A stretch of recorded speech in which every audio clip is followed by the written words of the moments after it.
AP and lateral upper airway, trachea, and larynx. So this is soft tissue neck, AP and lateral, and your central array can go to the Adam's apple. Just, you can see, I think they kind of put a dot right here where his Adam's apple is, and they go a little bit lower. I always just aim for the Adam's apple. And then, okay, but it says central array perpendicular to midpoint between lower margin of thyroid cartilage and jugular notch.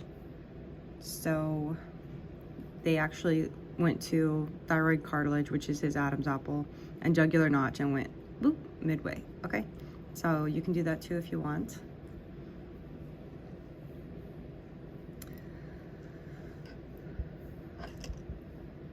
And you can go a little lower if the trachea is of primary interest.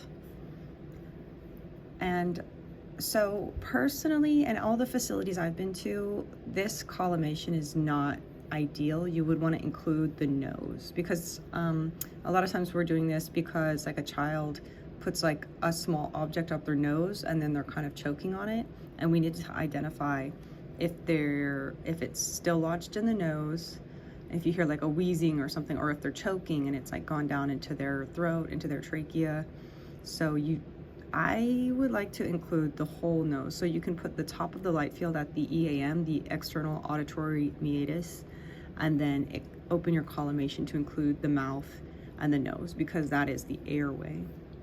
You can bring air in through your mouth or through your nose. So that really, if we're talking about like just the airway in general, yes, you do want to get like the mouth and nose. But if specifically, if someone orders trachea and larynx specifically, yeah, maybe this is just the trachea and just the larynx. And you do this expose on slow, gentle inspiration. Okay, so with kids, I've heard them say like, okay, pretend that you're sniffing a flower, and then they take in a deep breath and they try to smell the flower, and that's how you get them to do like a small inspiration.